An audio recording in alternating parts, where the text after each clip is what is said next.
So in the last kind of content block, we went through some of those kind of principles and recommendations related to those principles of privacy-centric marketing.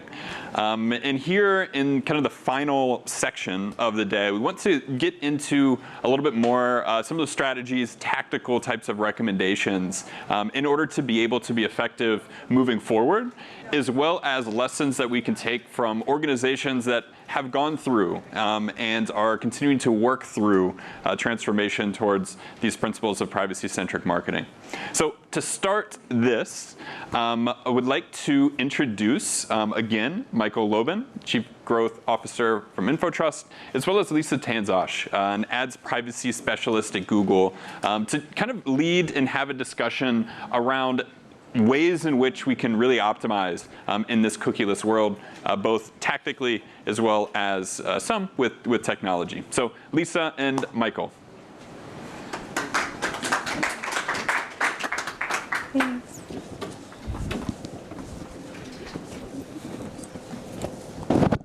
Awesome. How's everyone doing? This is the post-snack crowd, so this is the coffee and snacks. Well, will be fun and efficient. So Lisa, maybe we can start with a little bit about your role. What does ads privacy specialist do? I answer the question, do you have 5 minutes? A lot. People just want to grab 5 quick minutes with me. So ads privacy specialist at Google, I work in the Google Ads side of the house, and I cover all agencies and partners. And the core of my role really comes down to 2 main subject areas. It's privacy regulations and it's tech changes. So it's how our ads products are adapting for the future.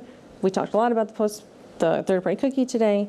And it's really about kind of simplifying those 2 core subject areas, but then also just spending a lot of time talking about Google's privacy strategy. I'm sure folks in this audience are super familiar. Google's sort of a broken record on some of this, but our privacy strategy really centers around 3 main pillars: first-party data, machine learning automation, and new privacy-preserving tech. So between our strategy as well as those two subject matters, I keep pretty busy. So It sounds like only 3, but it's not just only 3, right? Yeah. Those 3 have a lot packed in them. we can unpack that quite a bit. So And that's what I hope we're going to do today. You know, one of the things that I personally find challenging, and I suspect many people do as well, is around privacy and regulations, is that there is so much that's happening continuously. Every time there is either a new announcement or speculation about what announcement is going to be. How do you manage this, and how do you stay up to date on what is taking place? And maybe just to add to that, figure out what is actual information and what is kind of fluff. what's the noise? How do you That's block right, the some of the noise? Yeah, that's a tricky one. So yeah, regulations takes up a ton of time. I think in terms of how I stay on top of it, what I really try to think about is less about the specific details of every single regulation, because if you look at the US, right, we have a couple different states that have state privacy regulations that are passed or effective. We have a number of other states that are actively debating them, passing but not effective but not enforced. Whatever state that those might be in, it's really difficult to keep track of all the different nuances. But at Google, we like to think about the overall themes and the trends that we're seeing that are really cutting across not only the US, but around the globe. A lot of our research points to, I think there's some statistic out there, by the end of next year, something like 75% of people around the entire world are going to be covered by some kind of privacy or data privacy regulation. It's impossible to keep up with all of them. But when you look at the trends, there are some really consistent and common ones. First of all, we've talked a lot about this today, it's the consumer. Does the consumer feel in control? Is there transparency? Is what you're telling them really simple and clear and easy to understand? Do customers have the opportunity to opt out if they want to opt out of sharing or selling their data. Do they know how to do that? Is it really simple to follow? There's also a lot of themes, a lot of regulations and trends happening around protecting kids and teens online, which is super duper important, as well as sensitive categories around health data, and all this idea of data minimization, collecting what you need to collect, using it in a way that's very clear and straightforward. So if you understand a lot of those themes and really think about more in those big buckets, it becomes a little bit more manageable to think about how you're going to adapt for the future. Kind of going back to the sessions that we had earlier today, right? Being intentional about what it is that you're going to collect, and not just collecting just for the sake of it. Yep. So what are some of the biggest challenges that you are facing in your role? Yeah, so in this role, I would say the biggest challenge is where the next couple of years, and kind of what we're working in now, there's this combination of things getting incredibly complex, but at the same time, they're also still pretty ambiguous, right? So there's a ton of complexity. I mean, some of that technical stuff is, goes right over my head, but there's a ton of complexity around the regulations themselves and how they get enforced and how they play through an organization, but there's also a lot of ambiguity around what is the interpretation of that? And I think that's where a lot of folks are really starting to get hung up, which is some of this is really dense. And the regulations and the tech changes can be really complicated, especially if you've built a lot of your business on third-party cookies or a lot of activities on that to start to unpack that. So it really, one of the things that I try to think about to navigate some of that is thinking about, this came up as well, like privacy principles. At Google Marketing Live, Google published our privacy principles for our consumers, first and foremost being we don't sell or share your data. We're going to be super transparent and clear with what we use your data for. But if a company has this set of principles that they adhere to, it allows them to be a little bit more flexible, but then also be able to navigate some of that ambiguity. And I think it ties back to Steve's comment about culture, right? For how you treat consumer data, how you communicate with your consumers about being transparent with them. That's so important, right? It talks about your own culture of not just transparency, but privacy and why it is so important for your organization. Yep, absolutely. So when we talk about privacy, I think the general concern is, okay, it might not be at odds with the performance, but still it feels very inconvenient from ROI standpoint. So how will we be able to predict the performance of advertising campaigns and how well marketing is going to be working in this landscape where we are, let's say, limited with our abilities? And I'm not saying it's a bad thing that we are limited, but we are. It's the new reality, That's right. Yeah, this is a question I get a lot. People really want to predict exactly, how much is this going to drop and how much is that going to drop? And the real uncomfortable truth is that we just don't know because there's so many variable factors. So if you think about what we're talking about, how much has a company invested in first-party data and infrastructure? Okay, well, their long-standing relationships, what they've done with data so far, that's going to potentially impact what their performance might look like in the future. How much advertisers have leaned into things like modeling and automation are definitely going to impact as well. We have plenty of solutions today, things like enhanced conversions or smart bidding that take advantage of machine learning and automation that help improve campaign performance, that will continue to do so. Some advertisers still haven't really tested those in a meaningful way. And then you think about even just new privacy-preserving tech. Not only things that make up the privacy sandbox and those APIs, but other new innovations, like our DSP is offering some new innovations as well. Are advertisers testing into those? So it sort of starts to become really tricky. How do you predict performance? Because it's where are you? How are you tracking across all of these different pillars towards preparing yourself for a future? But what I always want to reassure people, and we always talk about it at Google all the time, performance is not out of privacy and all that good stuff, but we're actually starting to see those proof points. So our Google Ads and DV360 team recently ran in April of this year, and have been doing quite a bit of testing, but interest-based advertising tests that don't depend on third-party cookies. And they ran these tests, and the results were pretty good. They weren't perfect. They were a couple of percentage points off of what the control groups were running, but it overwhelmingly was positive and showed that performance is not necessarily going to drop off a cliff. There's ways that you can mitigate it. So that sort of testing, that sort of like ongoing experimentation, I think will help sort of bolster people's confidence in what's going to happen when post third-party cookies deprecation. But it's really hard to predict your exact performance impact unless you've been really mapping that out along the way. And I think there's a very close correlation between the number of tests and experiments that the organization is running to how successful it is, not just in marketing, but I think in general in business. Yeah, and then there's this other element where, it's also not static, right? Like it's not going to be like, okay, Chrome deprecated third-party cookie, and then the performance is never going to improve ever again, right? There's always going to be new innovations that come out that will continue to iterate and improve. So sort of like time will tell. So we've talked about technology changes, regulations, but let's talk about consumers. What do consumers expect of us as advertisers? I mean, so much, right? Like, 'cause they expect so much from us. And we do, at Google, we do a ton of research, as you can imagine, around consumer sentiment. And I always try to bring that back in my conversations when people are, frustrated or confused about where we're going with, where we're going in the future. It really does come back to like, what is the consumer sentiment? And a lot of this is being driven by the fact that consumers have been increasingly more savvy and more uncomfortable with how their data has been used. But there's also a real upside. So we recently did research with Ipsos that really talked about what a positive privacy experience could be and the potential upside for that.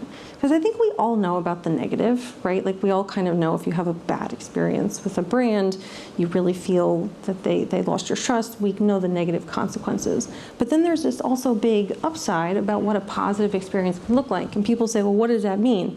And that could be anything from being more clear in your communications, providing easier ways to delete or opt out of things. I'll give you an example from my own life. So during COVID, as many sure people have, I moved from a small apartment to a house. So I've been doing a lot of online shopping to fill my space. And there was one retailer who I now have a very high lifetime customer value.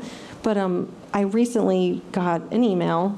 It was like 2 or 3 weeks ago. And for those who aren't deep into the regulatory space, California recently just made some updates to their data and privacy amendment that are coming to effect July 1st. And I got this email. It's like, Lisa, thanks so much for being a great customer. We just want to let you know a couple updates we made to our privacy policy. 3 main takeaways here. No action needed. Here's where you can learn more. Reach out to us if you have questions. Your data protection team. I was like, this is a great email. Right. Because this is just, I know that they're on top of it. Now, I'm in this space, so I actually did go and like read more because I'm a little bit of a nerd. But I did. I went through and I was like, okay, how are they looking? How are they using my data? Who are they sharing it with? And I read through, but it was so easy to do it. And even if I didn't take that extra step, just getting that and knowing that I had total transparency, I was in control, I could take the actions that I needed to, I knew what was going on. That is a great example of a really positive privacy experience with a brand that I think others could definitely learn from. Another part obviously of CCPA is ability to go to the website and request the copy of information that they have about you, and then request deletion of that information if you choose to do so. So we've done that as well with quite a few retailers, and boy, the experience is not great for so many organizations. It's like they trying to do everything to fight it. And, well, if people are asking you for this information, at the end of the day, make it a pleasant experience because the word is going to spread. Yep. Yeah. It comes, again, circles back to that consumer. It's like, how are you building trust? How do you have transparency? And are you making it super simple and clear? So today we talked about cookies for a while, and not those fun, delightful cookies, but the cookies that are going away. And maybe we can play, fact versus fiction for a little bit, right? So there's so much again, noise, and even within organizations, everyone is saying, stop doing what you are doing right now, stop relying on third-party cookies, the technology is dead. So what marketing activities should we stop doing? What's noise out there, and what are some of the key things that we should be mindful of? Yeah, so I mean, what I'm going to say first of all is don't stop doing anything today, right? They're still here. We still got another year. And, Chrome recently published an article sort of confirming they are testing their timelines, which is still on track. They confirmed that starting in January, they're going to deprecate 1% of cookies. Yep. And that is quite intentional, right? So that folks can sort of evaluate what is starting to break, and then also so ad tech ecosystem can really start to do more testing and experimentation. So my first answer is don't stop doing anything. But my second answer is always sort of like map it out. Where are you today? What is that map? Who owns that in terms of what activities are 100% and completely dependent on third-party cookies and will break versus what activities do you have that might just be a little less effective? Because that's two very different situations that you're dealing with, and you sort of have to map those out. And when you think about that bucket of what's just going to be a little bit less effective, what mitigation strategies already exist that you could start tapping into today? So I mentioned this briefly, but something that we talk a lot about at Google is a solution like enhanced conversions, which is just going to help you mitigate some of that loss of observable data and help give you a better picture. But sort of mapping that all out, your marketing and advertising activities, where those impacts are, is just a really good place to start. And I think there's been some conversation too about connecting the different teams within your organization that need to be connected, whether it's technical, whether it's data analytics, whether it's marketing, and bringing those groups together to understand those points. I think the assessment that you've mentioned is so important, right? Where you're able to evaluate different marketing activities that you're relying on, and then seeing how they are going to be impacted in the future, so you can start preparing for an alternative. Yep, and I would also say, like, even that sort of, assessment or understanding, it's really important for the regulatory and compliance element as well, right? Because, that big map of all the potential partners, it's really important for teams to understand how is data flowing through an organization, and what is the guardrails and data governance, because that's really important for the regulatory as well, in addition to helping you map out what might break post third-party cookies. Besides just stopping cold turkey, which is a common mistake, I think, and then companies realize maybe we shouldn't do this maybe yet. What are some of the other mistakes that you see organizations making? I mean, the biggest mistake is the head in the sand, right? Where there's plenty of advertisers. And I think it's funny because at different events that I go to or clients that I talk to, I think there's this bias where I tend to talk to people who are ahead of the curve or who are really paying attention. But then every once in a while, I talk to folks who are just head in the sand, not paying attention, gonna ignore it to the 11th hour. Frankly, I've also seen that with regulatory and compliance. Like, you'd be surprised to how many folks are like, no, we don't talk to anybody. Okay, well, that's like a bigger problem that I can't address, but I think that's the biggest surprise that I've seen. Can you give us an example of how some of the products within GMP are evolving? Yeah, definitely. So I can talk a little bit about a couple different things. So what I'll say first of all is, I'm coming from a Google Ads perspective. I represent the ads business. I'm not here representing Chrome or Android, and the Privacy Sandbox initiatives are 100% being led by Chrome and Android in a very open and transparent process. Google Ads is one of the ad tech partners who are going to integrate the Sandbox APIs into our products, along with the rest of the ad tech ecosystem. So we have access to the same information that anybody who would want to integrate those APIs have. So what I always like to remind people is that I really want folks to think about the Privacy Sandbox APIs as building blocks or as one piece of the puzzle. And I think there's this misconception that, like, for example, in DV360, that you might, like, in the future, go into DV360 and, like, choose one of the APIs as an option. That's not really how we're thinking about them. We're thinking about we're thinking about the Privacy Sandbox APIs as one signal that informs how we're going to deliver effective ad campaigns. So, for example, DV360, you're still going to look to reach and engage with audiences that are relevant for your ad campaigns. Those audiences, the way we're going to offer those up and create those and build those are going to be informed by lots of different signals. The Topics API might be one of them. Expanded contextual signals are going to be one of them. Publisher IDs are going to be one of them.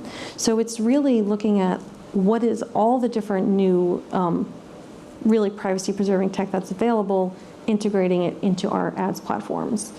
Campaign Manager is one that I get asked about a lot as well. We're looking at, for Campaign Manager, one of the Privacy Sandbox APIs is around measurements, the Attribution API. That'll be incorporated into our platform, so it'll be incorporated into the reporting. But all of the different ads products have their own roadmap, their own timelines, and their own sort of vision for how they're thinking about incorporating new tech, but it's really quite fluid. I do want to underscore that a little bit, that over the next, let's say 6 to 18 months, I think you're going to see a lot of experimentation, a lot of testing. A lot of things are going to be pretty fluid as we figure out what's going to work best. So today, during different presentations, everyone is talking about the importance of first-party data.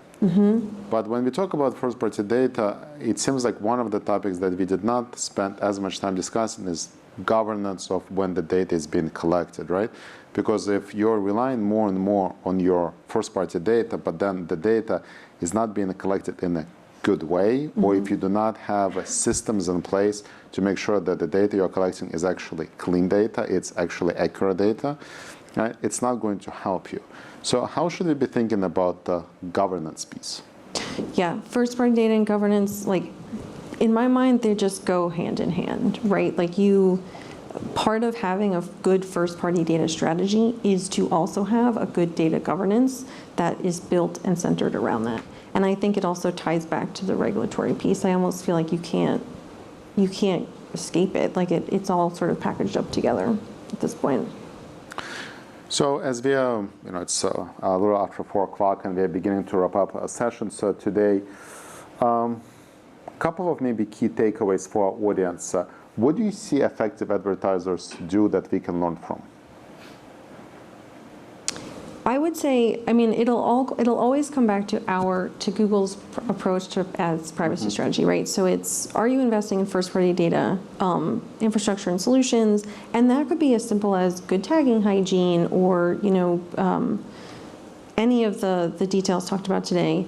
Number 2 is, are folks leaning into things that are centered around machine learning, automation, that are really using tools that exist today? Because I do want to underscore this, a lot of the tools and features in our ads products are available today that will allow you to see, drive better performance and will for the future. And then the third one being, taking a look at what's new, what's happening, what alphas are out there, what experimentations are happening, what's the new tech that's coming. So good advertisers who are really thinking about preparedness are thinking about those 3 pillars. They're mapping that out. I will say separately, from a regulatory standpoint, effective advertisers, when it comes to being able to respond and adapt to regulations, are ones that have built a really flexible and strong compliance strategy where they're bringing all the right people to the table. So those are a couple different elements to think about. Super helpful, and again, having the right stakeholders, right, and grounding them in the same framework, right? This is how we should be thinking about this, and the importance of context seems to be a very powerful word today. Yes, definitely. What should we be thinking about for 2024? I would say more regulations, not less. Less cookies / no cookies. Those would be my 2 things. And, are you, is your organization or your team set up in a way that's going to be flexible and able to adapt to those? Because they're coming, for better or worse, I guess. You heard it here first. Yeah. Lisa, thank you so much. Yeah, thank you.